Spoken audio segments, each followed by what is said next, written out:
Welcome to The Deep Dive, the show engineered to deliver the critical insights, the surprising facts, and those aha moments you need to be truly well-informed.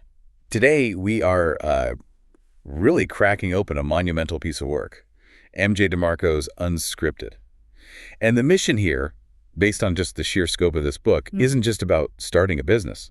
No, not at all. It's about performing surgery on what he calls the most destructive social contract in modern life, the scriptee. Right. Let me just break this down for you right from the start. Okay. If you don't know, slavery still exists. That's the opening shot. It's a heavy premise. He says today's slavery is voluntary, and more importantly, it's concealed. It's hidden inside this implied social contract he calls the scriptee. Exactly. The scriptee is this system, this deal, where you exchange a lifetime of toil.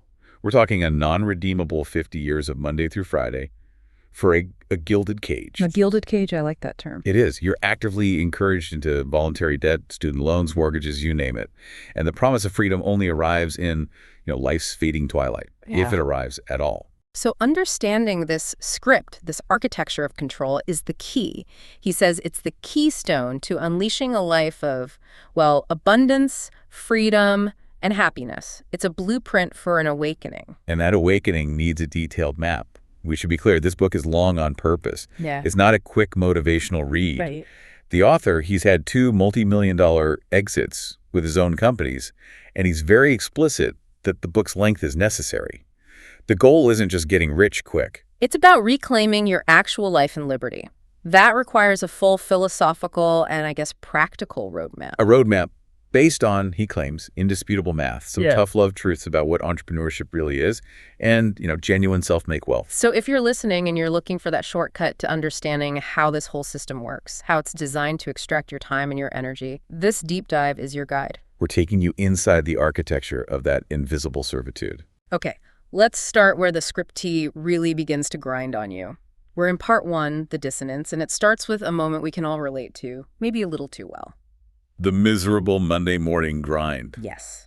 The source material paints this picture that is it's painfully relatable. It's the morning commute. The main character, he's wriggling into his brand new Mercedes C-Class. So on the surface, he's made it. He has the symbol of success. But the shine is gone already, isn't it? Because that car has 57 payments left. 57. Right. It's tying him directly to his desk for years to come. He's running on fumes before the day has even started, checking the clock, looking at a diet plan he's already failed. And it's not even 8:00 a.m. And this is the part that really gets me. He's not alone. He's stuck fender to bumper in a sea of thousands of other people in their own luxury boxes. A Lexus here, an Audi there, a BMW. Everyone looks successful. They look like they're in control. But the author's point is that they are all equally miserable. They're all trapped in the exact same paradigm. And the book identifies the mission of this whole parade of cars. He calls it appeasement. Appeasement? What does he mean by that? These luxury cars, the soft leather, the chrome, they're just expensive bribes. You're bribing your own misery. It's a temporary psychological shield to convince yourself that you're different. That you're better than the other 20,000 people stuck on the same highway to the same place. Exactly. It's the ultimate deflection.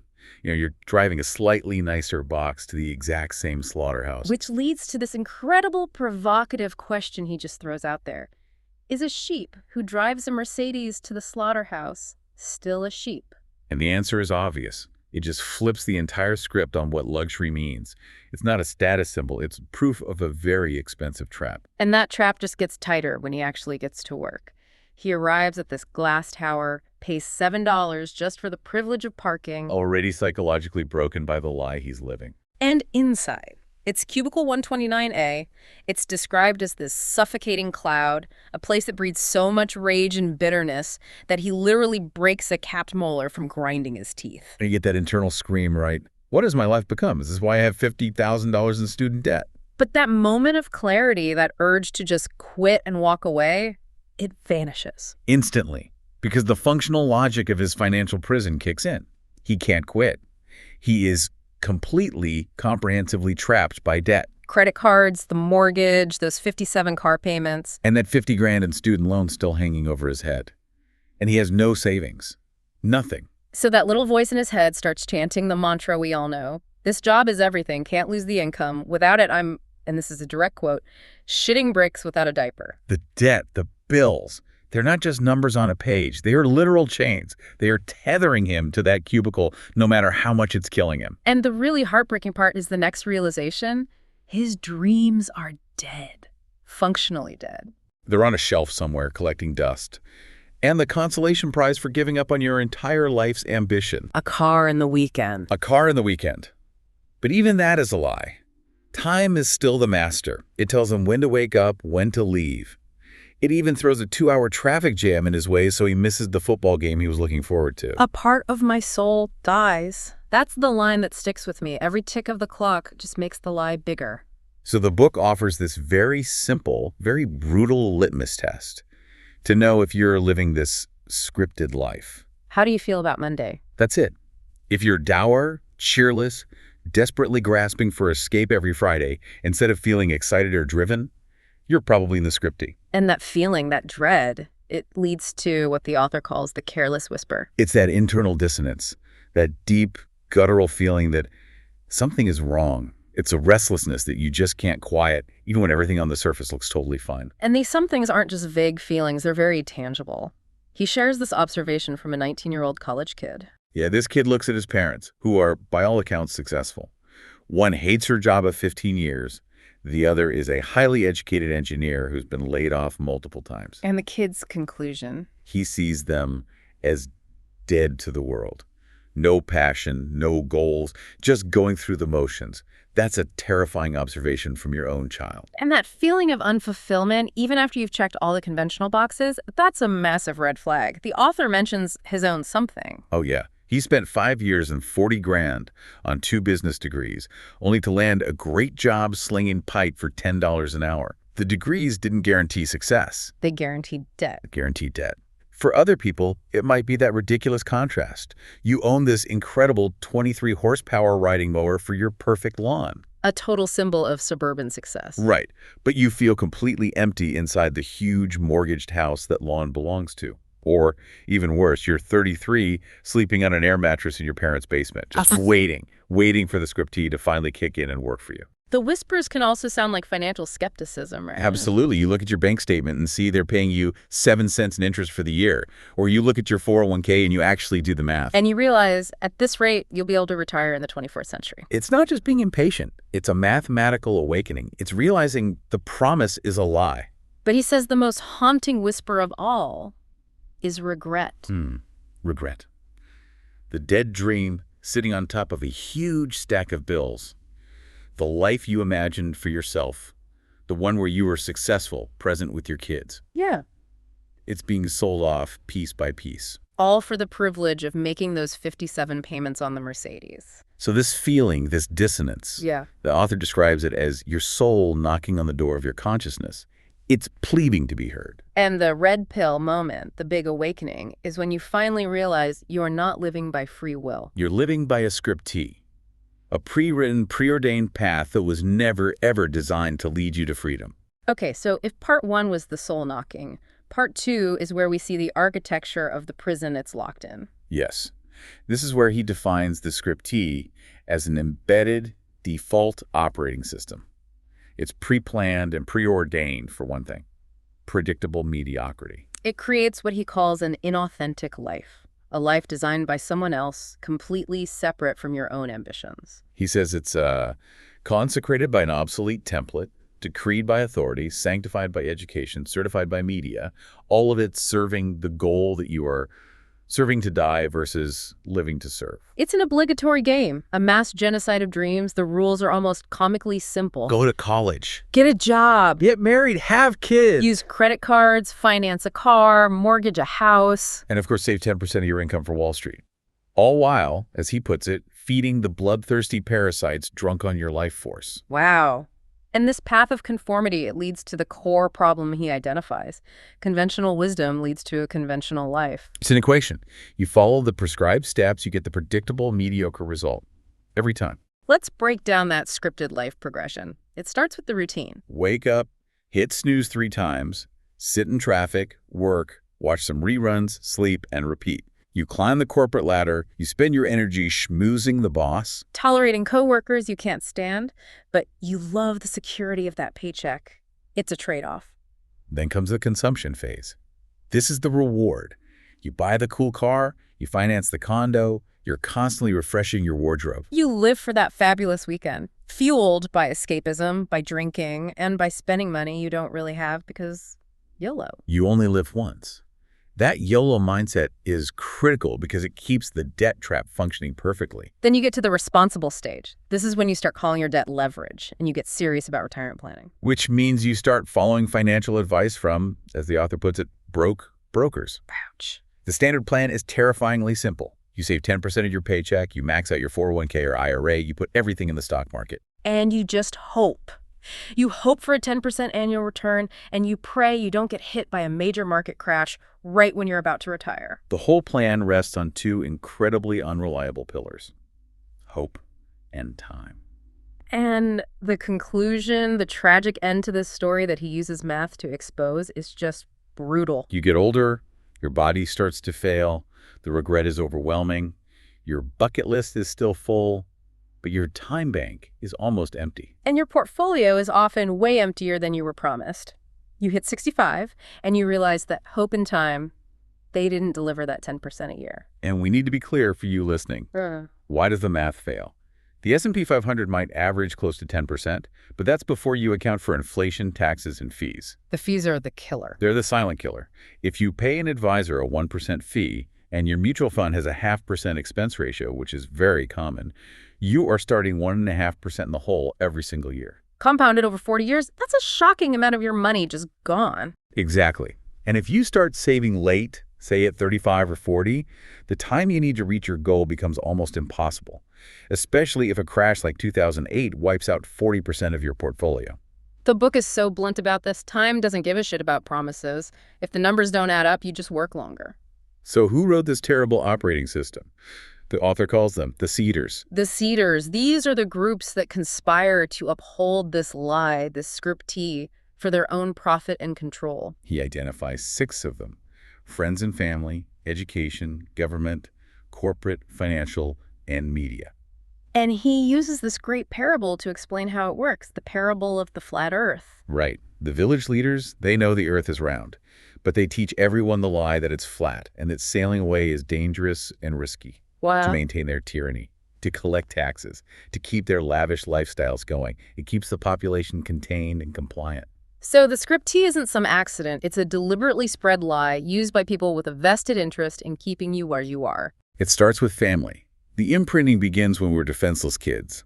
Our parents, who are living the same scriptee, just want what they think is safe and normal for us. Which means they end up quashing any big, ambitious, or different dreams we might have. You hear it all the time. You'll never own a Lamborghini unless you get lucky, or don't you dare quit that stable job for some crazy idea. They install the standard path, get good grades, go to a good college, get a secure job, take on debt, and live just like us. And if family is the initial vice, education is the crank that just tightens the whole machine. By the time you graduate college, you've gone through 650 weeks of Monday to Friday conditioning. That's 2,600 weeks of your life where you're programmed to surrender 5 days of your time for 2 days of freedom. It becomes the default transaction of your life. And the hidden agenda behind college, he argues, is pure economic indebtedness. He summarizes the university's sales pitch so cynically. It's basically, sell me your Monday through Friday, and in return, I'll give you a degree, a vague promise of a job, 150 grand in debt, and a weekend. Deal. That debt is the key. That $150,000 ensures you have to get a job, any job, just to make the payments. It guarantees your compliance. Which is why the scriptee has to destroy its greatest enemy: critical thinking. He argues that universities have become indoctrination camps that stifle any kind of divergent thought. Because the scriptee can't survive if people start questioning the basic assumptions. He gives an example of a high school in Connecticut blocking websites like the NRA or Christianity.com. The message is clear. Don't think for yourself.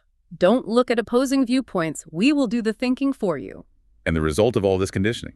The manufacturing of what he calls MODEL citizenry. An important acronym.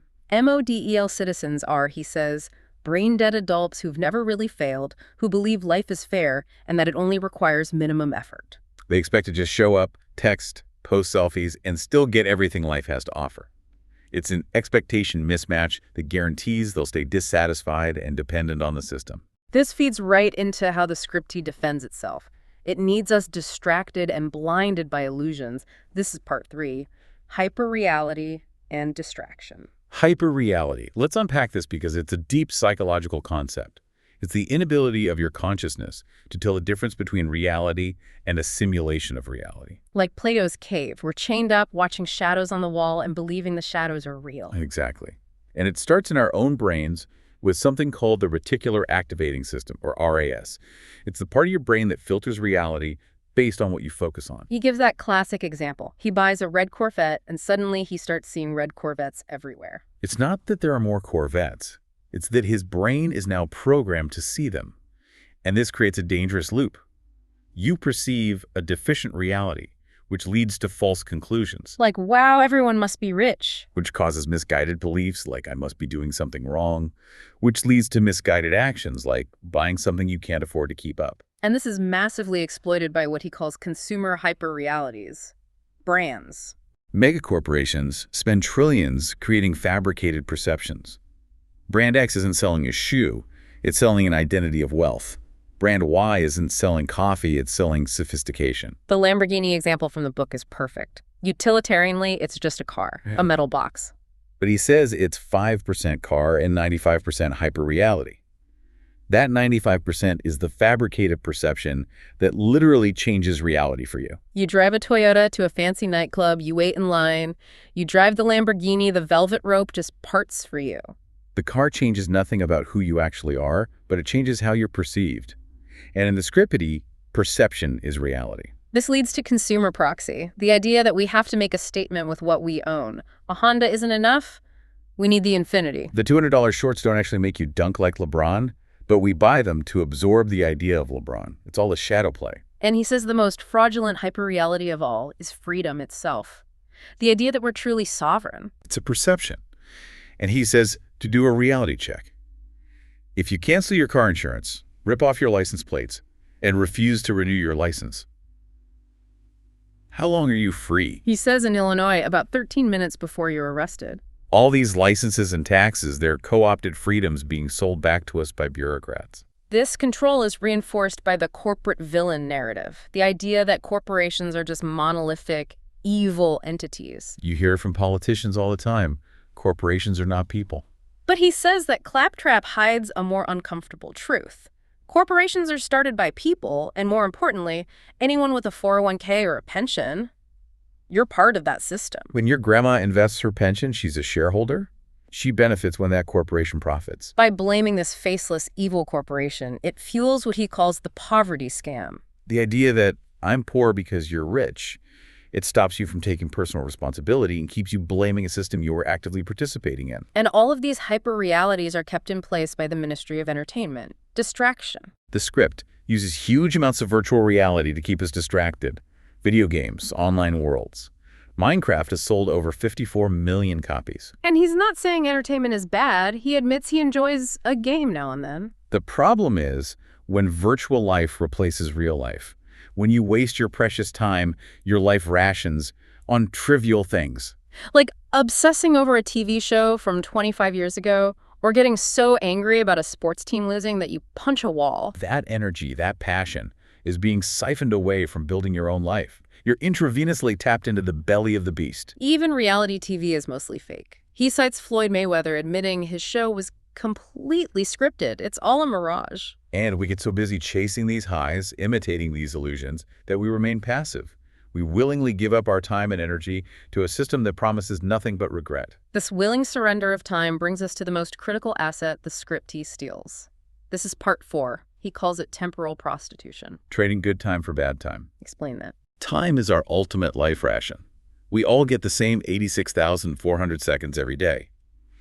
The scriptee's big trick is convincing you to trade your youthful, energetic, high-value time today for elderly, low-energy time way down the road in retirement. It's a bad trade. A negative rate of return on your life. A terrible trade. You invest 5 days of your life to get 2 days back, and the 5 days you invested are gone forever. You'd never accept that deal with your money, but we do it with our lives. He also points out how we undervalue our time in small ways. Right. Nobody would agree to work for $3 an hour. But people will wait in line for 2 hours to get a free hamburger. Or they'll take a shuttle that adds 2 hours to their trip just to save $8. They are effectively valuing their time at $4 an hour. It's an insane opportunity cost. Billionaires aren't doing that. No, they understand every hour spent on a low-value task is an hour they could have spent on high-value creation. The Scripty programs us to devalue our own time. So to manage all the people who are unhappy with this trait, the Scripty offers two paths. 2 doors, 1 slaughterhouse. They both lead to servitude, just with different masters. Door number 1 is the sidewalk. The promise is instant happiness through consumption. The leash is that temporary comfort. The financed car, the trendy clothes. The cost is, well, it's catastrophic. You're borrowing happiness from your future self, and he's going to be really angry when the bill comes due. It's the paycheck-to-paycheck life that guarantees you're a slave to the banks forever. Then there's the supposedly safer option. Door number 2, the slow lane, the waiting path. Save, work, invest, wait, repeat. The scriptee knows the sidewalk is a disaster, so when people figure that out, they're conveniently guided right into the scriptee's other trap, the slow lane. The idea is to stop consuming, which sounds reasonable. But within the script, he argues stop consuming means stop living. You deprive yourself, you clip coupons, you defer your dreams, you defer life itself till you're 65.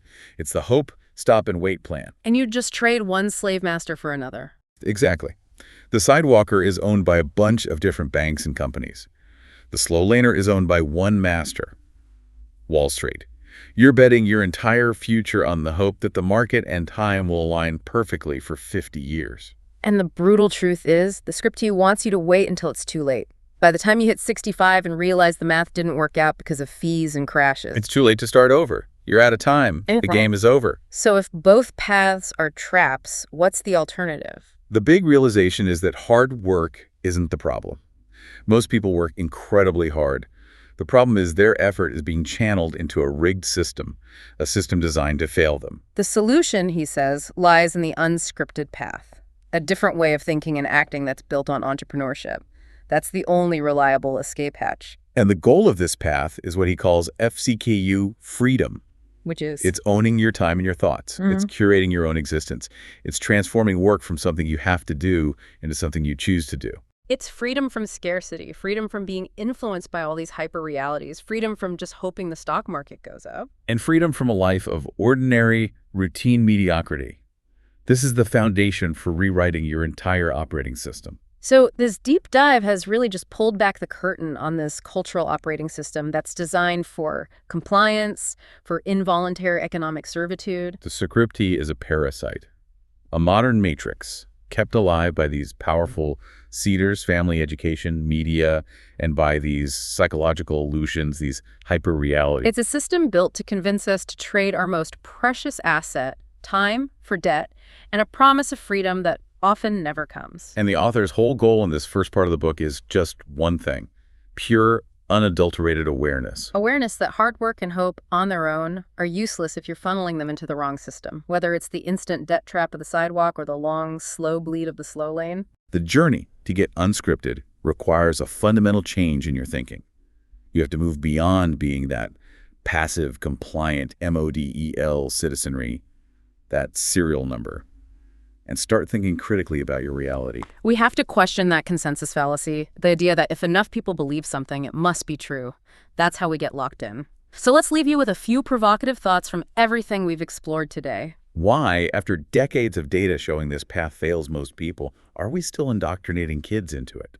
Why are we still told, like it's a religion, that trading your time for money is the only way to make a living? Think about your own life, right now. What conventional wisdom are you following without question? I want you to challenge your own operating system. Which scripted door are you walking through right now? The sidewalk of debt or the slow lane of waiting? If that little whisper, that uneasy feeling, is your soul knocking, begging to be heard, remember the one phrase that summarizes this entire conflict. You aren't living by free will, you're living by a scripter. The power right now is in choosing to change how you think, because conscious thought always comes before conscious action. And that choice, the decision to challenge the scriptee and look for an alternative path, is the most important first step you can take toward transforming your world. Come back to continue Unscripted. Welcome to the deep dive. I'm glad to be here. Today we are taking this Fascinating stack of sources you sent over. It's really a genuine roadmap. It is. Detailing how to achieve not just, financial success, but absolute personal and temporal liberty. We are plunging deep into the philosophy and mechanics of living unscripted. That's right. And I think it's important to say up front, this is not a motivational speech. No, not at all. It's more like a technical manual for a complete life redesign. Our mission today is to really dissect that conventional, predefined life blueprint. The one the source material calls the scripty. Exactly, the script. Yeah. And we're going to contrast it step by step with the radical alternative, which is this path to financial and, just as importantly, temporal freedom. It's about time, owning your time. Yes. We need to go beyond the theory and really understand the practical, the behavioral, the entrepreneurial overhaul that's required for this kind of transition. Okay, let's unpack this then.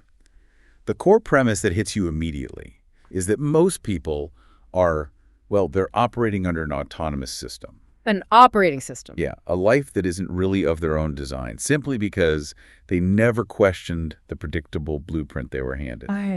So I think our job today is to diagnose the source of that gnawing internal discontent, that feeling that something is profoundly wrong. So we can understand how to engineer what the sources call the full-time ejection. Into true liberty. Let's do it. So to really embrace the unscripted life, we have to first understand the architecture of the scriptee. You have to know what you're escaping from. Precisely. Our sources define it very powerfully. It's an inauthentic life, meticulously pre-planned, preordained. Handed down. Handed down, yeah. Consecrated by an obsolete template. It's a systemic thing, decreed by authorities, sanctioned by education, and then certified by the media. It's just the expected path. And it sets up this incredibly predictable blueprint of, consumption and dependency. Oh, absolutely. We all know the routine, right? Go to college, get a job, get married, finance a car that depreciates the second you drive it off the lot. Mortgage a house, save 10% of your paycheck, and just trust Wall Street to deliver over 4 decades. Right, just hope it all works out. And you end up, as the sources say, serving to die versus living to serve. That's a stark way to put it. Involuntary slavery, engineered by cultural expectation. So how do you know if you're in it? What's the test? The most immediate, critical metric for recognizing it is that internal dissonance, that universal nagging noise in your head that signals regret and restlessness. The careless whisper. That's the one. The careless whisper of a soul that knows it's settled for less. And it's a feeling that often gets successfully camouflaged by just, the mundane and the mediocre. I really appreciate the visceral example used in the sources. The one about the college student looking at their parents. 15 years into a job they hate, and the student is just watching the life sucked out of them. No passion, no dreams, no goals. That's a terrifying moment. It's watching your own future unfold and realizing, I do not want that movie to be mine. That initial horror is a powerful early warning system that the scriptee desperately tries to mute. Exactly. And the ultimate litmus test for whether you are trapped is brutally simple, and you can take it every single week. Okay. How do you feel about the impending Monday? The Sunday scaries. The Sunday scary. Right. If the answer is dour, cheerless, or just filled with dread and resentment, you're trapped. You are in the system that demands 5 days of your sovereignty for 2 days of fleeting freedom. And the trap is often gilded, right? Yeah. Which is maybe the scriptee's most deceptive trick. It is. Let's look at that daily grind anecdote. You're sitting there, trapped, fendered bumper, in an expensive car. A Mercedes C-Class, a Lexus, an Audi. Right. And it has completely lost its luster, precisely because you're just stuck in traffic with everyone else. You're bribing your own misery with softer leather, shinier chrome. And that leads to this painful existential question posed in the sources. I know the one. Is a sheep who drives a Mercedes to the slaughterhouse still a sheep? Oof, yeah. The luxury is just appeasement. It's the scriptee giving you a consumable reward to convince you and everyone around you that you're different or successful or somehow exempt from the other 20,000 people stuck in the exact same paradigm. It's the illusion of choice within a highly constrained system. But that feeling of suffocation doesn't stop when you get to the office. Not at all. Then comes the soul-crushing job itself. Poking at purchase orders, enduring endless escalation reports, dealing with petty office politics. Until the rage, the bitterness, and the betrayal just set in. And that little spark of rebellion just gives way to this crushing functional logic. Grin and bear it. I'm trapped. Yeah, I'm trapped. And that logic is entirely based on the financial yokes the scriptee forces on you, because debt is the strongest chain. Absolutely. We're talking credit cards, a massive mortgage, the fancy car payment, 50 grand in student loans, and, relationship standards that demand constant spending. The responsibility becomes so vast that this sad conclusion just settles in your mind. My dreams are dead. The consolation prize for them has become a car and a weekend. And it's the constant repetition, tick by tick, minute by minute, that just widens that gap, that incongruence gnawing at your brain. The tragedy is that this whole existence isn't an accident. It's propagated. Right, it's engineered. It's engineered. The sources identify 3 primary script seeders, the groups who engineer this involuntary slavery. And understanding who programs the scriptee is, well, it's essential to uninstalling it. Okay, so let's start with the first one, family and friends. They operate from a place of love, but they're also victims of the scriptee themselves. Right, they're just passing it on. They're passing it on. They imprint the idea that safe and normal is best, and they squash big dreams really early on. They're the ones saying, "You'll never own a Lamborghini unless you're lucky, so stop dreaming and be realistic." Exactly. Get good grades, get a job, finance a house, and live exactly like we do. They're the initial, loving gatekeepers of mediocrity. And if friends and family are kind of like a scripted vice, then education is the crank that screws it tighter. Perfect analogy. The sources argue the modern education system is designed for indoctrination, not liberation. It's training people for that 5-for-2 trade we mentioned. Surrendering 5 days for 2. Think about the scale of it. 17 consecutive years, 650 weeks of Monday through Friday conditioning. It prepares people for another 2,600 weeks of life where that trade is just normal. And critically, this conditioning has a primary nemesis: critical thinking. Absolutely. It replaces debate with doctrine. It teaches kids to think inside the box of conforming mediocrity. And it gives them this false expectation that just showing up, texting, posting selfies, that somehow that's going to lead to winning all that life has to offer. When the system is actually designed to extract 80,000 hours of your labor over your lifetime. Finally, you have the most pervasive influence, the media and corporate seeders. Right. So while education prepares you to be a good employee, corporate advertising tells you why you need that job. So you can afford all the goodies. Exactly. So you can afford the things that equate happiness with consumption and debt. You see this all the time. Yeah. The rebellious life is yours for 60 easy payments, like the Harley-Davidson ad. American by birth, rebel by choice. Yeah, a rebellion funded by a 610 credit score and, driven mostly on the weekend when the scriptee allows it. Corporate hyper-realities link happiness to consumption. It forces us to make a statement with our purchases. That luxury car is 5% car and 95% hyper-reality, allowing the owner to maybe bypass the line at a nightclub. The scriptee is just immensely profitable for everyone in the chain. The stakeholders, the advertisers, the banks holding the debt, the government taxing it all. If you're constantly chasing the next gadget, the next German car, the next weekend high, you are intravenously tapped into the belly of the beast. The rat race needs rats. These seeders ensure a steady supply. So once we've identified the scriptee, the real question becomes, how do you rip yourself free? Our sources call this the escape velocity moment. The full-time ejection, or FTE. Yeah. It's less of a business decision and more of an existential necessity. This is the required starting point, a profound realization that forces a change in direction. And it's often not a gentle nudge, is it? It's more like a traumatic shove. That's a good way to put it. It could be a security escort out of the building after getting fired. It could be a negative biopsy from an oncologist confirming your own mortality. Or that spring piercing your spine on a cot thousands of miles from home. Exactly. It's the moment the cost of staying the same finally exceeds the perceived cost of changing. The author's own FTE was just sitting in his car, sick of cursing the alarm at 4 a.m. enduring cold winters, and just realizing his life movie was a train wreck that nobody would want to watch. Even with all his preparation, the scriptee was still camped in the director's chair. The realization that his current effort just wasn't enough to create the life he wanted. That was the catalyst. In this moment, it requires pain, doesn't it? As the source notes, warning people about a hot fire doesn't really work. No, they need to feel the burn for themselves. Teenagers, for example, often lack interest in entrepreneurship because they haven't experienced a shitty boss or a shitty job or a shitty commute. The desire only appears when the system sucks firsthand. and the pain of the scripted tea just becomes unbearable. Right. So if the pain is so clear, why do millions of really intelligent people stay trapped? Our sources identify 4 major threats to the FTE that paralyze people. Okay, let's break them down. Threat 1 is comfort. Willie, who is owned by his junk and mediocre comfort. Yeah. And we're not talking about a mansion here. We're talking about the specific comfort of a predictable monthly paycheck. knowing the bills will be paid. Yes, the comfort that actively prevents the radical risks you need for entrepreneurial success. Willie is unwilling to sacrifice that comfort for the hope of something better. And if you aren't willing to risk your current comfort. Then you don't need entrepreneurship. You need comfort, and you will remain scripted. Okay, threat 2, guarded pride and ego.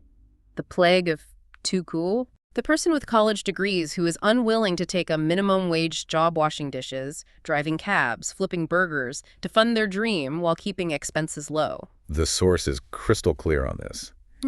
If you aren't willing to work for the minimum, how can you expect to work for nothing? Exactly. Your dream has to be stronger than your pride, especially in those early, messy stages. All right, threat 3 is responsibility, or being in deep. This is being so overwhelmed with debt, consumption, and responsibility, mortgages, credit cards, alimony, children, even expensive pets, that disconnecting is just, it's nearly impossible. Responsibility necessitates consumption. Which the scriptee loves. It keeps you coming back for that paycheck. The more responsibility you take on, the stronger the scriptee's grip becomes. That example from the sources really highlights a tough reality. For many people, the problem isn't their income, it's the decisions that created this paralyzing debt. The guy with 4 ex-wives and 17 kids. He doesn't have a money problem. He has a long-standing decision-making problem. So how do the sources suggest someone who is in deep even begins to disconnect when that external pressure is so high? The sources insist on the power of awareness and radical prioritization. Okay. If you are in deep, the first step is a radical audit. Identify every single source of debt and luxury consumption and start aggressively dismantling that lifestyle. Stop fueling the engine. You have to. It might mean selling the expensive car, downsizing the home, creating a temporary, purposeful scarcity just to reduce your monthly nut. You have to decouple your lifestyle from your need for that paycheck. And finally, threat 4 is fear. Fear of the unknown, fear of humiliation, fear of failure, or even just the fear of driving a shitbox car and facing judgment. From those same scripted friends and family. Exactly. These fears are often unreasonable, vastly overestimated, and completely incapacitating. A true FTE requires you to face those fears and realize they're just constructs of the script itself. So the process of disconnection begins when awareness finally meets action. A profound "fuck this" event marks an inauguration. It turns impossibility into probability. You don't wait for permission. You move across the country with $900 and a rusty Buick, committing fully to success regardless of the immediate pain. And this leads to the critical steps within the probability principle. Choose, act, and repeat. We talk about luck, but the sources show luck only responds to mathematical probabilities that are moved by applied stimulus. You have to move the probability in your favor by taking disciplined action and engaging with the market. Not waiting for a perfect sign. So once you've made that leap, completed the FTE, you enter this alternative paradigm. The unscripted life. It's an escape route underwritten by entrepreneurship, dedicated to pure, unadulterated life and liberty. Here's where it gets really interesting. This is where we start defining wealth, not just by the size of your bank account, but by autonomy and choice. Yes. The core of unscripted is time and decision ownership. Life means owning your time and your thoughts, curating your existence. It's not just about being, but becoming. And liberty in this context is defined by the 5 fuck you freedoms. Let's define these. They represent the final destination of this entire journey. Okay, freedom 1, freedom from work. Now, this doesn't mean you stop laboring. No, it means work is eliminated as indentured time. Indentured time, I like that. Every day feels like payday. Every day feels like Saturday. Every hour is owned by you. You still work, but it's part of your meaning and purpose. It's choice, not a force-fed exhibition. And this allows you to, in theory, retire 35 years earlier than your scripted peers. It's a radical mental shift. If you hate your job, your time is indentured. You're selling your principal, the non-renewable resource of your life, to service your consumption debt. But when you own the systems, work becomes a deliberate act of value creation, totally disconnected from the need to cover next month's mortgage. Exactly. Okay, freedom 2, freedom from scarcity and fiscal constraint. This is maybe the most tangible one, and it's illustrated by that powerful example of buying a seven-figure home. The decision was to pay cash. Telling the bank, fuck you to the mortgage. Right. And the financial implication of that is just profound. Your basic living expenses can then be paid with an income that's considered poverty in most states. Because there are no debt payments, no mortgage, no car loans, no interest payments. If your total required monthly nut is $3,000, you only need passive income exceeding $3,001. It changes the entire calculation for freedom. The shift in perception there is huge. I mean, what would your life look like without a house or car payment? It creates immediate, profound fiscal freedom. And it removes the ultimate control mechanism the CTP uses against you. Okay, freedom 3. Freedom from hyper-realistic influence. This is the rejection of the consumer con game, not capitulating to buying the latest German engineering or the newest iPhone, only to have it replaced a year later. It's being immune to the endless propaganda that links happiness to spending. The anecdote about the $11,000 check found in the seat crevasse. That was never spent on flashy junk. Right. Because preserving freedom was the higher priority than temporary material gratification. Consumption is seen as a liability that threatens liberty, not as a marker of success. Freedom 4. Freedom from hope and dependence. The scripted slow lane, the save, work, invest, wait path, is fundamentally the hope, stop, and wait plan. You're just hoping. You're hoping. It relies entirely on Wall Street, utopian growth graphs, and 4 decades of hoping things align perfectly. Hoping the market doesn't crash, hoping inflation stays low, hoping you don't get sick. Unscripted removes that dependence on external uncontrollable factors. You achieve freedom through self-directed action and capital creation. Not waiting for a handout or a lucky break. And finally, freedom 5. Freedom from ordinary and routine. This is freedom from the soul-crushing routine. The traffic commute, the 9 to 5, the Monday dread. The nightly routine of microwaving dinner, watching reality TV, and just repeating endlessly until your funeral. It's the ability to wake up and do, wear, buy, live, and pursue whatever you want. Even showing up to a major speaking gig in jeans and a t-shirt because you own the choice and the platform. And the path to achieving all this is structured by the UNSCRIPTED entrepreneurial framework. Metaphorically called the entrepreneurial G-spot. Right. It's an integration of mindset and execution. That G-spot is the intersection of 5 core components that have to converge. The FTE is the catalyst. Then you need the 3 foundational beliefs, a clear meaning and purpose, the mechanics of fastlane entrepreneurship. Kinetic execution and the 4 disciplines for maintenance, when all 5 of those intersect and ascend. That's where life fundamentally changes and Sunday night no longer feels like Sunday night. All right, so now we have to move into the mechanics of the wealth creation itself. Fastlane entrepreneurship. This is the design phase engineering the business to generate those freedom assets. And the ultimate goal here is something called the productocracy. Let's get into the engine room then. The productocracy is what the sources call the Holy Grail. This is where money is literally pulled to value creators. And the product contagiously sells itself through organic recommendations and repeat customers, independent of any heavy, expensive ad spend. The example of Oregano's Pizza Bistro really captures this concept of pull marketing perfectly. It does. They never advertise. No radio, no newspaper, no 20% off FU coupons. Yet you can expect a crammed, torturous wait around dinner time. The product is just so exceptionally valuable, so well executed, that it pulls customers in and generates free word-of-mouth publicity. And the cancer corollary makes this principle undeniable. It's a great analogy. If you had the cure for cancer, you wouldn't need to advertise. The product value would just snowball. Advertising, in this worldview, is often for losers. It suggests a product that can't pull customers organically and has to be pushed into the market. So how do you engineer a business to operate like this? It needs to meet the sense framework. 5 core commandments that act as the scaffolding for a productocracy. These are the defensive barriers and the offensive strategies. Okay, first up is C, commandment of control. Own what you build. Control protects the business from external, instantaneous failure. You have to be in charge of your pricing, your distribution, your branding, your core systems. If someone else holds the ultimate veto, you violated control. And the violation examples are pretty sobering. They are. We see the anecdote of the Amazon seller who had 60% of his business wiped out by a single email. Your Amazon selling privileges have been removed. And then Amazon held his $15,000 for 90 days. His business was instantly shut down, and his only recourse was begging a minimum wage employee halfway around the world. His business was built on borrowed land. It instantly destroyed his autonomy. Other violations include relying solely on a single chain store, or affiliate programs that just vanish, or, this is a tragic one, a franchisor making racist comments that taints your independently owned business through guilt by association. If you don't control the brand, the process, and the distribution, you're still scripted to a higher power. Next is E commandment of entry. The difficulty eyes the opportunity. Okay. This commandment reveals that weak entry barriers, or easification, lead directly to poor opportunities, intense competition, and depressed margins. If it's easy to start, everyone does it. But if the idea is simple, doesn't that mean it's scalable? Why is difficulty the steep learning curve, the actual moat?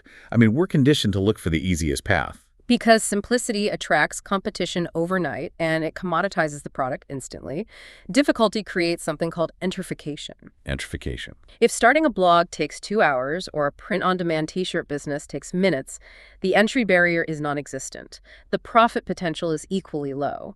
Entrification is the process of deliberately building that moat. So committing significant capital. Or spending 6 months learning esoteric coding languages or getting complex certifications.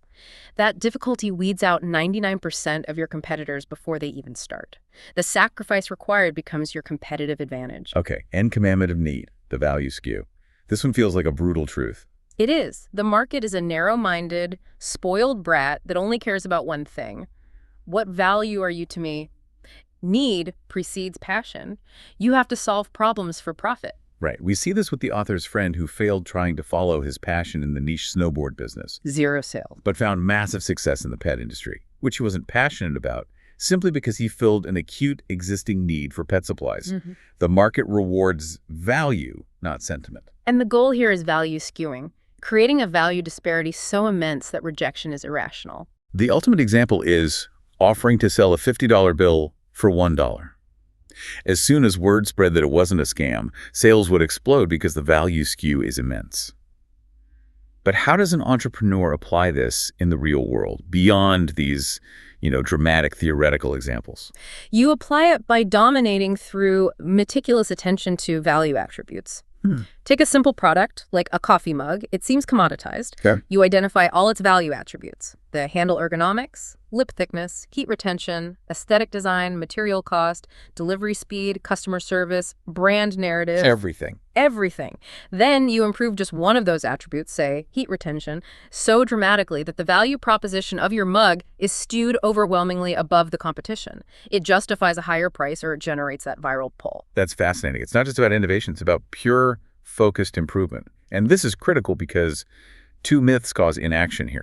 The blockbuster myth, waiting for a unique idea nobody has ever done, and the empty room myth. Dismissing an idea because nobody is doing it, so there's no market. The sources remind us that most new opportunities are in the improvement of an existing product, not total innovation. Okay, T commandment of time. Earn more than money, earn time. This is where we separate the fast lane from the slow lane. Passive income isn't the goal. It's the result of deploying legacy systems that work perpetually, independent of your time. So you're earning time, which is the ultimate non-renewable asset. Yes. Legacy systems are structures that generate income autonomously. Digital or physical products like ebooks, software systems like forum revenue, rental systems like real estate or licenses. And money systems like interest and dividends. These systems surrogate for your time. The value of your time increases infinitely when you're not required to trade it for income. This is why the author notes declining radio interviews. They're temporary and wholly non-structural. They offer zero long-term residual value. The time spent is an immediate loss of principal with a dismally negative rate of return. Right. The goal is to build systems that sell themselves autonomously, requiring minimal admin time. That lets you scale your influence without scaling your time input. Finally, S commandment of scale. Win life and liberty. Scale is controllable unlimited leverage, or CUL. And scale is often misunderstood as get rich quick. It is. In reality, it's about the mathematics of profitable impact. So what is CUL? CUL is leverage because you can serve a million people simultaneously with the same basic resource input, like a piece of software or an ebook download. And that leverage is controllable because you own the platform, the distribution, and the IP. Unlike relying on external financial markets, where leverage is often uncontrollable debt and external risk. Exactly. And the power of scale is rooted in consistency. The source points out the math. $2,740. That's the daily average profit you need for 1 year to earn $1 million. Right. Neither $25 in profit nor 110 units sold daily is a gigantic number, but those small, consistent numbers are enough to maintain a millionaire pace. You can't make millions if you don't first learn how to impact hundreds and achieve consistent, profitable impact. So fastlane entrepreneurship is the business design, but it's worthless without kinetic execution. Okay. Right. This is the action phase where ideas go from a napkin to reality. It's defined as meaningful action before the answers are fully known. And this is where we have to confront the unpredictability of the market mind. A collective mind that cannot be housebroken or predicted by a 50-page business plan. Which the source calls action faking, the love child of guesswork and dreaming. I love that phrase. The market mind has ultimate veto power over singular opinions, even those of experts. So your first execution task isn't to speculate on how the market might respond. It's to engage it as cheaply as possible and find out. You stop guessing and start testing. This raises an important question then. Yeah. Why do we rely so much on initial plans? If you can't predict the market mind, why plan at all? You plan for process, not for prediction. That long, elaborate plan is just an excuse for inaction. The incredible anecdote of the weapons choice illustrates this perfectly. Right, the sniper rifle and knife versus a plastic bag and pepper spray. And against all expectation, that bizarre combination succeeds against a swarm of hornets because you simply won't know what's needed until you need it. Execution has to be situational and incremental problem solving, not just following a script. Kinetic execution relies on this core modality of act, assess, and adjust. The pivot. So the whole point of acting is just to uncover how you need to react. The initial product launch is basically a data collection exercise. And adjustment is strategy redirection based on pattern echoes repeated, consistent feedback from that market mind. If the market says your price is too high, you adjust. If it asks for a specific feature, you adjust.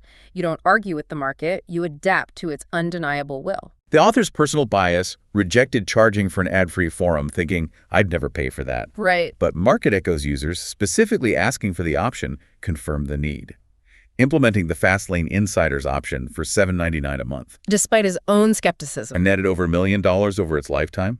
That simple decision acting, assessing, and adjusting to the echo was hugely profitable. And this feedback loop is essential. If no one reads or shares your blog post, that market silence is an echo, confirming that your passion will fizzle and the motivation cycle will stall. Execution provides the data you need to survive and pivot. Okay, let's quickly discuss the execution best practices. First, expect difficulty and deviation. Starting a business isn't a waffle cone and a stroll on the boardwalk. It's messy, difficult, and full of deviations. The source reminds us there's only one unscripted failure: giving up on your dreams and regressing to scripted mediocrity. Second, reject balance. Okay, this sounds antithetical to the goal of freedom. Isn't the point of financial success to achieve balance?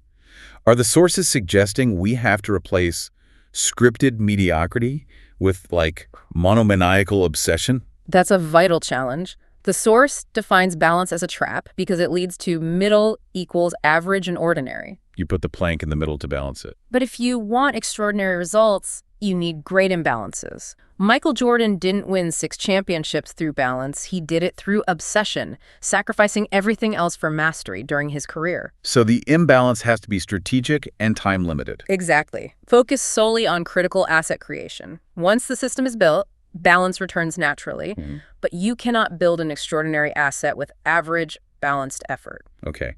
Third, sell or be sold. Selling, marketing, communication. These are the most important skills in execution. The Cancer corollary applies again. The best product is worthless if you can't initiate sales by persuading the market mind of its value. If you can't sell, you will forever be sold into the scripted life. And fourth, bypassing gatekeepers.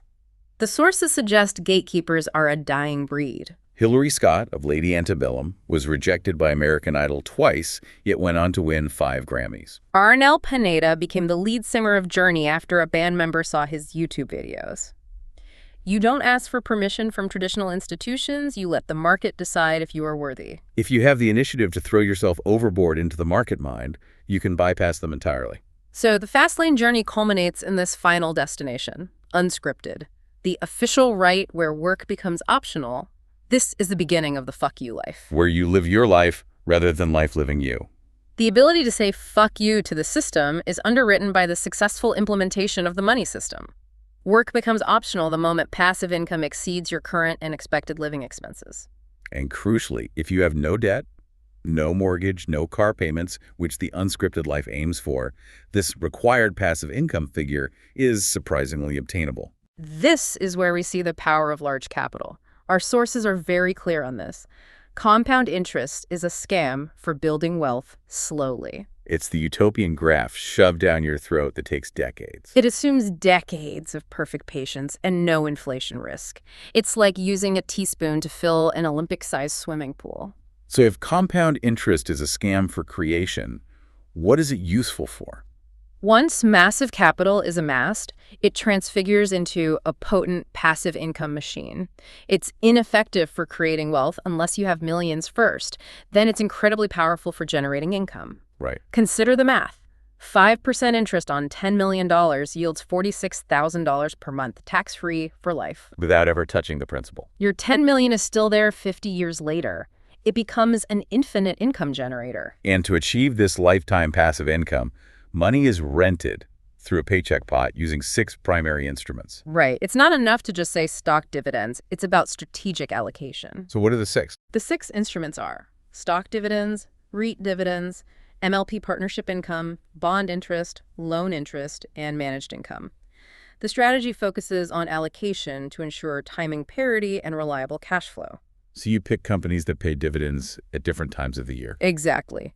You select stable, blue-chip, debt-free companies that pay in January, April, July, and October. Then you balance that with other instruments that pay in February, May, August, and November, and so on. So by structuring the capital across these 6 instruments, you guarantee recurring cash flow every 30 days. It mimics a salary, but without the mandatory time trade.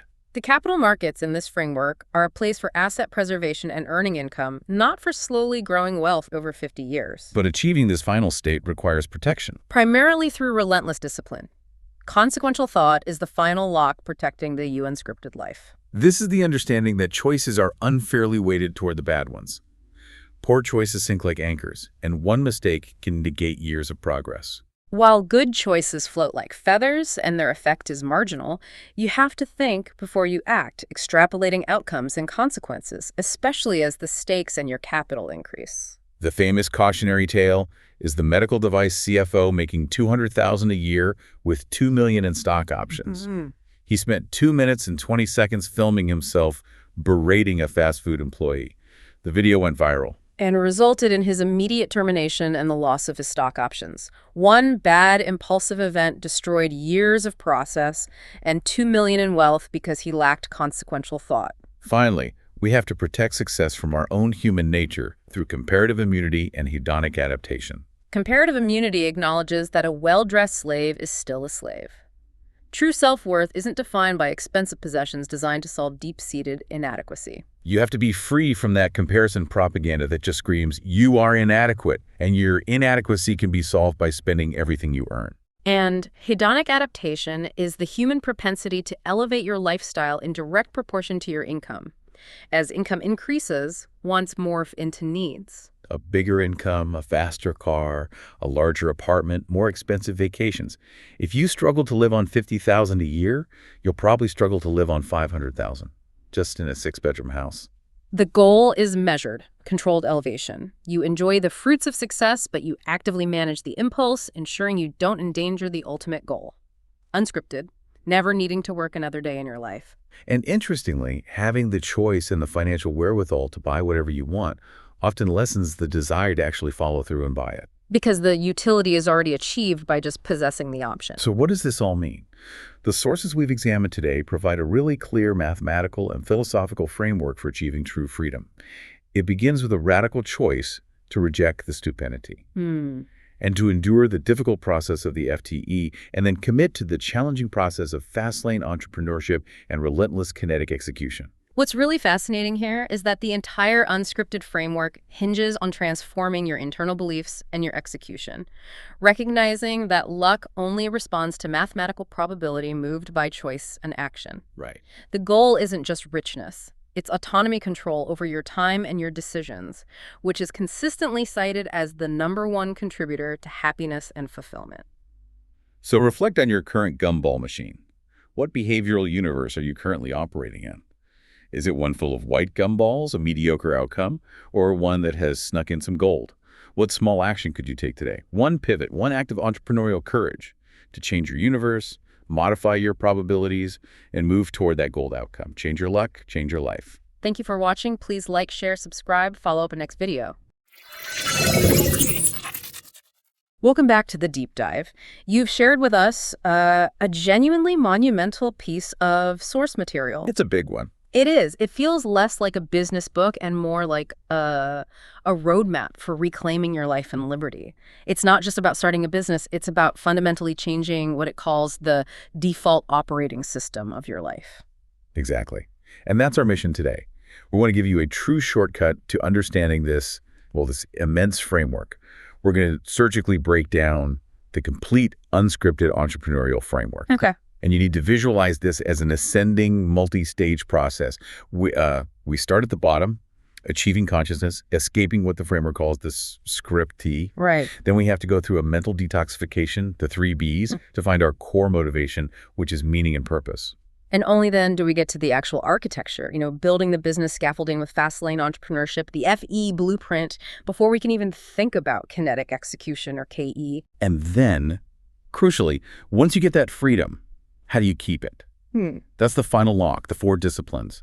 It's a complete life strategy from start to finish. And the whole thing, the central tension, is this idea of the scripted existence, which isn't just a 9-to-5 you don't like. It's like a pervasive, autonomous program that's been meticulously planned by, all these institutions to guide your life toward a very predictable, mediocre outcome. It's the life you didn't consciously choose, where real freedom, real autonomy is traded for, a sense of security and a paycheck. Yeah, the moment you realize your Monday through Friday is just there to justify your weekend spending, that's when you've diagnosed the scripty. You're trading 5 days of life for 2 back. I mean, the source material calls that rate of return dismally negative. It is. Okay, let's unpack this. Before we jump into the first stage of that framework, we need to come back to continue unscripted. That transition, right, from the scripted existence to an autonomous life, that feels like the absolute foundation. That's right. The first stage, which is the base of this inverted funnel, is a deep, deep understanding of the scripty itself and recognizing just how deep the trap might be. It's about achieving a kind of critical awareness. And where does that awareness start? It starts with the pain of the existing paradigm. And the source material just captures that pain so vividly. I mean, it talks about the miserable grind of the daily commute, sitting trapped fender to bumper. Yeah. Maybe you're in a brand new Mercedes C-Class with like 57 payments left, and that car has already lost its shine. You bought it to make a statement, to kind of bribe your own misery with shinier chrome, but you realize that chrome is just the bars of the cage you're commuting in. And that leads to this core existential question that just stops you in your tracks. Is a sheep who drives a Mercedes to the slaughterhouse still a sheep? It's a stark metaphor. But it's about the futility of chasing these high-end things within a system designed to just consume your most precious asset, your time. And that daily grind, it leads to real psychological distress.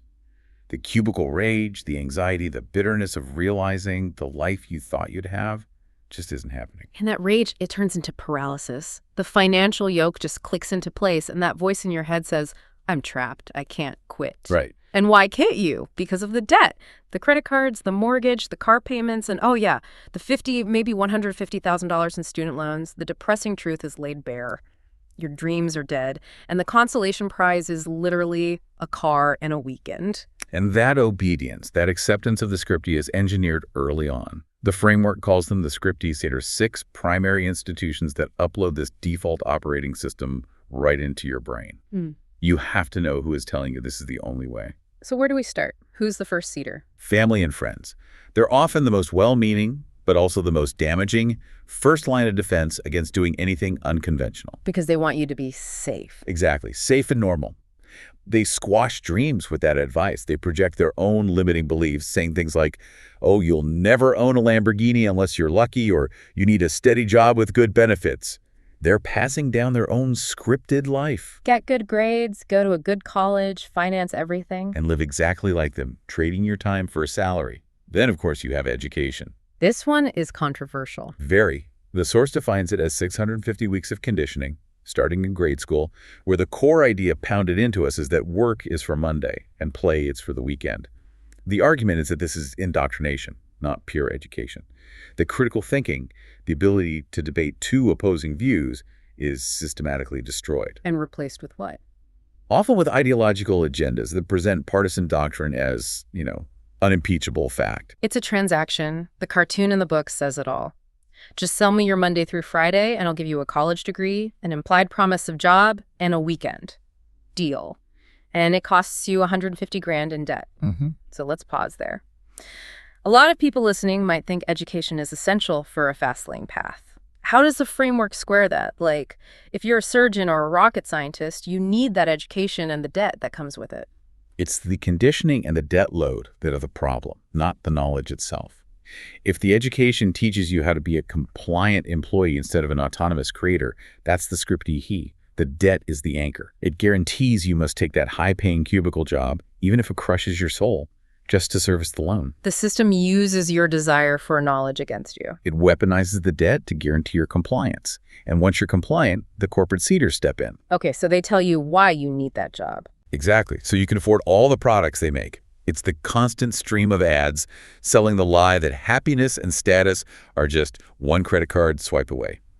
Gillette promising you the best a man can get. Lexus advertising the pursuit of perfection.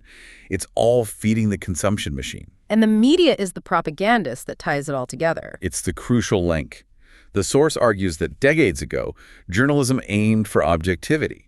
Now, it's a nonstop torrent of propaganda, often censoring or distorting information to funnel money into what it calls the Wall Street casinos. So they're promoting the fantasy of passive wealth, the slow lane, because it's profitable for them. Profitable for every one of the chain stakeholders, advertisers, the government. It keeps your eye off the ball, which is the need for real entrepreneurial action. And all these seeders, they create these, what does it call them? Hyper realities. Yeah, authentic fakes. Mental alchemy designed to keep us living in a pseudo-reality where we're chasing manufactured dissatisfaction. The source says our brain deficiently perceives reality, which leads to false conclusions, misguided beliefs, misguided actions, and ultimately, unhappiness. Right, like the Corvette Louis Vuitton effect. Classic example. You buy something expensive thinking it makes you unique, and then suddenly you see it everywhere. It's your RAS, right, your reticular activating system. Exactly. Your brain has been told this is important, so it starts filtering for it. You buy a red convertible, and suddenly your brain prioritizes seeing every red convertible on the road. But the real emotional trap is the consumer proxy. This is a huge one. We're taught that utility is for chumps. You don't buy an Infiniti over a Honda for better engine utility. You buy it to cast a shadowy statement about your financial status. Brand X says you're wealthy. Megacorps spend trillions to fabricate these perceptions, tying your self-worth to the brands you consume. And the most dangerous hyper-reality of all. The illusion of freedom. We genuinely think we're free and sovereign until we try to deviate. That freedom is exposed the second regulations are removed. The Illinois example is so potent. It is. Cancel your license and insurance, take your plates off your car, and see how long you last. About 13 minutes before the police pull you over and tow your car. Licensing is just co-opted freedom that the system sells back to you to keep you dependent. So that awareness, that sickening feeling that something is fundamentally wrong, that you're living someone else's life, that's the starting gun. And it often culminates in what the framework calls the FTE. The fuck this event. It's the painful, necessary starting condition for change. The moment you realize your life is a train wreck and you're just tired of the failure in the mirror. It's a shock to the system. A huge shock. Yeah. A sudden, humiliating layoff. A health scare like a biopsy, where you're painfully reminded that your time is finite. Or, like the author, it can be the slow grind of your soul dying tick by tick. Sick of the alarm, sick of the commute, sick of the cold winters. But just having a bad day isn't an FTE. Not at all. A real FTE has to be powerful enough to overcome three huge threats that keep people locked in the scriptee. The first one is comfort. Just being unwilling to risk mediocrity. If you're comfortable, why change? Right. The book uses this poignant image of a father who won't pursue his dream because he's owned by his junk, his comfort, the big house, the finance cars. It all necessitates that steady, soul-crushing paycheck. You have to feel the burn of your current life. And the second threat is guarded pride and ego. This is the idea that you're too cool or too educated for certain jobs. Yeah, and an aspiring entrepreneur has to be willing to do anything. Wash dishes, drive a cab, clean toilets. If you're too proud to wait tables to cover the bills while you build your business, you just don't have the grit. And the last one, which feels the most paralyzing, is responsibility. Just being in deep with debt and consumption. It creates absolute paralysis because your financial commitments dictate your daily actions. You are owned by your obligations. The pet ownership example is, it's tough, but it really drives the point home. It does. People often choose consumption before freedom. They get the pet without factoring in the full cost, and when they can't afford it, the pet is surrendered.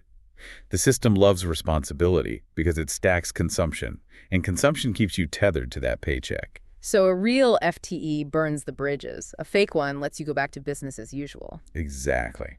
And once you've hit that profound bridge-burning moment, you're ready for the mental detox. Which leads us perfectly into part 2, dismantling the operating system.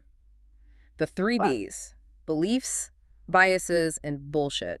So the FTE is the shock, but if you don't fix the mental architecture, you just fall back into old habits. That's right. These 3 Bs, beliefs, biases, and bullshit, they act as psychological errors that insulate the scripted lies and keep you trapped. So what's the first one we need to tackle? The first bias is maybe the most self-sabotaging. Righteousness. You'd rather be right than rich. Our brain is hardwired to seek confirmation that we're correct. That feeling of being right is neurologically rewarding. So it's like a shield. A perfect shield. It prevents you from seeing red flags, from rejecting critical market feedback, and at the end of the day, it stifles your happiness and your wealth. The video game designer anecdote really spells this out. It does. He was highly paid, sought after, and his brain was screaming, "This is your dream job, you made it." But his soul knew it was a death wish. The long hours, the cubicle, zero autonomy. His righteousness, his need to believe he'd made the right choices, kept him from admitting his own misery. And this also reinforces those scripted ideas, like the cliche that rich people are evil. Of course, if you believe that, your brain actively looks for evidence, a negative headline about some big corporation, to confirm it. And that subconsciously ensures you reject the idea of ever becoming wealthy yourself. Which ties right into the second bias, antithetical apathy. Yes, this is the conflict that happens when your goal, say, financial freedom, clashes with your righteous beliefs, say, that wealthy people are evil. The choice it creates is agonizing. To become wealthy, you have to compromise something. You have to be rich but evil, or poor but kind. And that's a perfect, dishonest excuse to avoid change. It's the ultimate psychological shortcut to staying right where you are. Like the fit mom backlash. A perfect example. When that mom posted a picture of herself in peak physical shape asking, "What's your excuse?" The rebuttals were all about this. "My children are more important. I'd rather spend time with my kids." The dishonest deduction is that to be physically fit, you have to sacrifice being a good mother. So you assign a moral compromise to someone else's success to feel better about your own inaction. Exactly. You have to excise that belief that wealth requires some kind of moral Faustian bargain. Okay, so once we identify those biases, we've got to confront the bullshits. What's the first one? Bullshit one, the shortcut scam, or event idealism. We live in a microwave culture. We want results now, and the shortcut industry preys on that. Diet pills, get-rich-quick schemes. Super secret hacks. The book hilariously mentions exotic ingredients like coffee bean extract, Garcinia cambogia, or even giraffe urine. It all sells an event without requiring you to do the process. And that's the key distinction, right? Event versus process. It's non-negotiable. The wannabe entrepreneur wants the outcome, the wealth, the beautiful roses across the river handed to them. They don't want the hammer and nails to build the bridge to get there themselves. They want the super secret hack. But it doesn't exist. Because you can't escape the process principle. It's inescapable. The cart creeping metaphor is perfect. Yeah. If you secretly look in the shopping cart of someone who's fit versus someone who isn't at the grocery store, you see the process. One has lean meats and vegetables. The other has processed, sugary junk, health, wealth, success. None of it can be shortcutted, bought, or cheated. Okay, on to the next one. Bullshit two.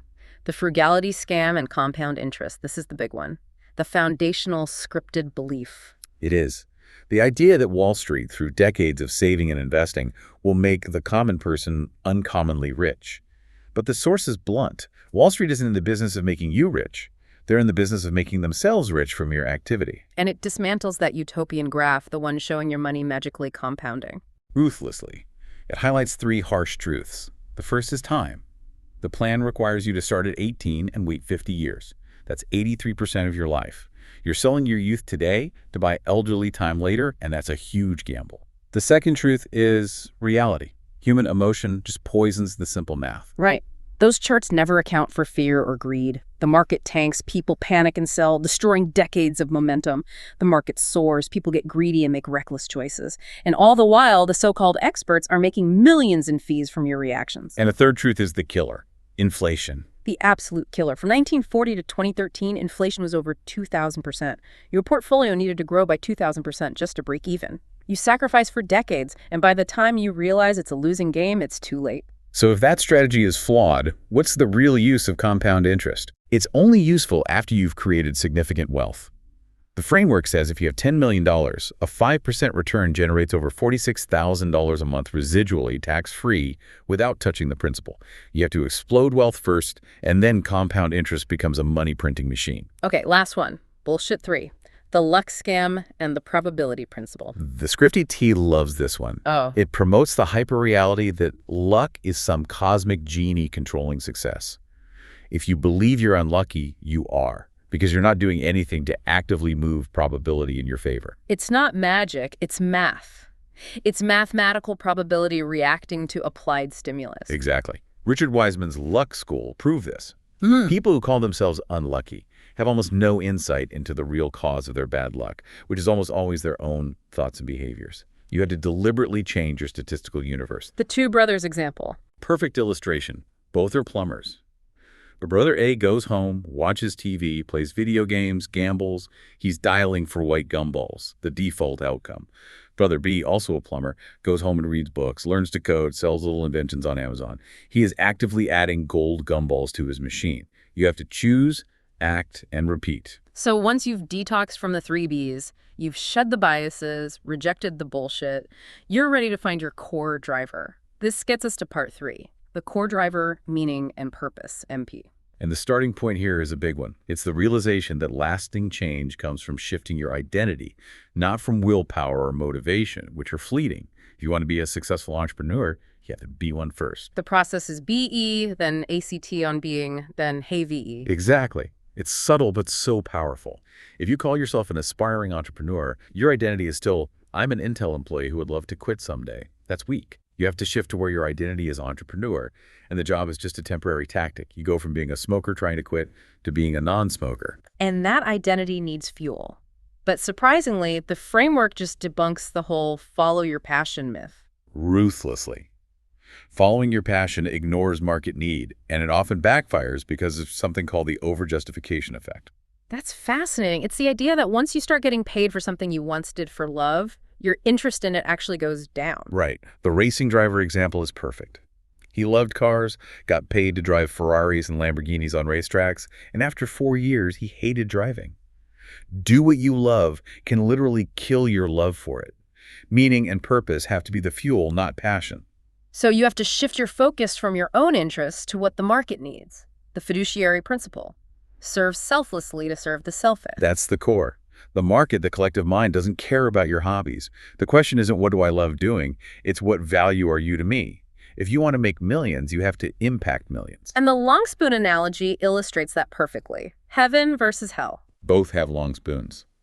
In hell, everyone starves trying to feed themselves with these impossibly long spoons. In heaven, they thrive because they use the long spoons to feed each other. So you have to cast aside selfishness and focus on solving other people's problems. That's the mechanism of the fastlane. You find a need, a problem, and you solve it. And if you're not sure of your purpose, the advice is just to instantiate life. Do something. Volunteer, travel, start a tiny project. Inertia is the enemy. And the ultimate payoff for all of this is autonomy. That's why we're doing it. That's the #1 contributor to human happiness, according to studies. Control over your life and your time. The money is just the tool that buys you that control. When your job feels like mandatory prison and you're stuck in traffic, autonomy is locked away. The money is just a means to tell the system, fuck you. And that radical control is the ultimate freedom we're chasing. Which brings us to the blueprint, part 4. Fastlane entrepreneurship, FE. This is the scaffolding for actually creating that autonomy. We're moving from the mental game to the actual architecture. And the core concept here is the productocracy. This is a business that succeeds organically because the product or service is so good that it contagiously sells itself. Word of mouth becomes your best marketing. It's the pull versus push dynamic. Exactly. Companies that advertise heavily, the insurance giants with their jingles, they're pushing a product that can't pull itself. A productocracy, like a great local pizza place, is so valuable that people will literally wait in line for it. The cancer corollary is the ultimate example. It is. If you actually had the cure for cancer, you wouldn't need a marketing budget. The news would do it for you for free. The product does the work. And to engineer that kind of success, you have to follow the sense commandments, the 5 principles that are the scaffolding. That's right, the structural framework. So first up, C is for control. Own what you build. This is about getting rid of third-party dependencies that can kill your income. If you don't control the business, you don't control your destiny. You're always at the mercy of someone else's decisions. And the risks are huge. The Amazon seller example is terrifying. It is. He lost 60% of his income overnight because of one nonsensical email from Amazon. They held his $15,000 for 90 days. Control violations are relying on one big customer like Walmart or building your whole brand on an unstable affiliate program.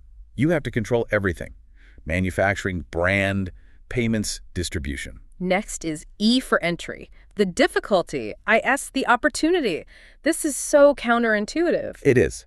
If a business is easy to start, a simple blog, a YouTube channel, a t-shirt business, the entry barrier is low, which means competition is high and margins are low. So the high entry barrier acts as a natural moat. A moat that protects your business from all the people looking for a shortcut. If you want to build the next great software or a new kind of smartphone, the barriers are huge. But that difficulty is your biggest asset. It guarantees long-term profits. Third is N for need. Prioritize market need over personal passion. We've touched on this, but it's about finding a problem or a pain point and engineering what's called the value skew. Value skew is just deliberately engineering a competitive advantage. You look at all the attributes of your product, from the core components to secondary things like shipping time or customer service, and you dramatically improve one of them to dominate the competition. The air purifier example is a great demonstration. It's perfect. He tripled his sales just by changing his product photos to simulate motion. He didn't change the product, he changed the perception of its value. And you have to reject the blockbuster myth, the idea you have to invent something totally new. Improvement is usually where the money is. The fourth commandment is T for time. Earn more than money, earn time. This is the goal: building legacy systems that surrogate for your time, creating income that's independent of your daily effort. You move away from selling your time like a plumber or a doctor and into systems that sell themselves. Things like software, rental systems, digital products, money systems. Right. And the systems sell the systems. You can even decline opportunities that don't have a legacy structure, like a radio interview that just evaporates after it airs. The ultimate goal is to turn the business into a money system after you sell it, achieving 100% freedom. Finally, S is for scale. Win life and liberty, not dinner and a movie. You need a system that can handle large demand. You need controllable unlimited leverage, or CUL. And the math is surprising. It is. The source calculates you only need to average $2,740 in profit a day for 1 year to make $1 million. That's just 25 units of a $110 product or 110 units of a $25 product. You just have to impact hundreds before you can impact millions. And once you have that blueprint, the messy work begins. This brings us to part V, from napkin to reality kinetic execution, KE. This is the implementation phase, the unglamorous grind no one sees. And this is where all that scripted preparation falls apart, the sniper rifle versus the plastic bag analogy. Yes, you prepare with the logical weapons, the sniper rifle and the knife, but the real threat is a swarm of bees. Your competitor with a plastic bag and pepper spray survives. Your logical prep is useless. So the lesson is you don't know what you need until you're in the moment of need. Exactly. We confuse preparation, the reading, the planning, with actual execution. That's why the framework says to reject the business plan. A 50-page business plan is just action faking, the love child of guesswork and dreaming. Because you can't predict the market. The ultimate judge of your idea isn't your mom. It's the unpredictable market mind. and it only reacts to real stimulus. Your first job is to engage the market as cheaply as possible. So kinetic execution runs on that core cycle. Act, assess, adjust, the 3 A's. First, you act. Run micro-campaigns on Facebook or Reddit. Set up a simple landing page. Use Kickstarter for proof of concept. And then you assess. This is about recognizing the pattern echoes in the market feedback. Right. If 3 different people ask for the same color, or multiple people complain about your website's UI, that's the market mind talking. These aren't personal attacks, they're clues. And finally, you adjust. You pivot based on that correlated feedback. You have to pummel the piñata. You can't just poke it gently. You have to hit it hard from different angles until it breaks open. And that means checking the 3 big unknowns: the channel, the reach, and the message. Is your offer right? Is it in the right place? Is it reaching the right people? And the source stresses, a bad offer will kill a great product. Most launch failures are from failed offers, not failed products. The $1 million lesson from the book just perfectly captures this whole cycle. It does. The owner had a strong bias. I'd never pay for a forum, so why charge? But the users kept asking for it, a clear market echo. Despite his own righteousness, he listened. He implemented the $7.99 a month Fastlane Insiders option. And that simple adjustment, driven purely by market feedback, made over $1 million in recurring revenue. Listening to the market echoes, even when they contradict your own beliefs, is the key to effective execution. So you've executed, you've succeeded, you've built this unscripted life. The job's not done. Not even close. This is the essential final stage, part 6, protection and prestige. The 4 disciplines, 4D.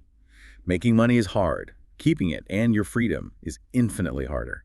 These are the invisible locks that protect your autonomy. And discipline 1 is comparative immunity. Screw the Joneses.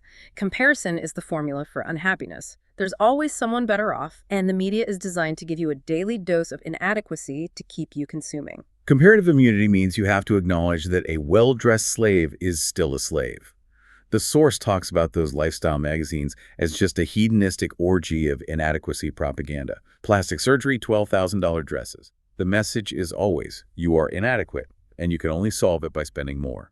True freedom is rejecting that whole game. Then we have discipline 2, financial command, the money system. This is about taking the large sums you've made and deploying them strategically. Right. You transform compound interest from that impotent slowlane model into a potent passive income machine. You've already amassed the millions. Now you deploy that capital in things like stable, high-yield stock dividends or REITs. Back to the $10 million example. Deployed conservatively, it generates $46,000 a month for life without touching the principal. This is capital deployed to buy time and outpace inflation, not to grow slowly over 50 years. Discipline 3 is measured elevation. Control hedonic adaptation.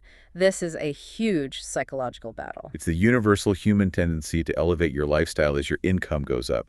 Once become needs, you earn more, you spend more.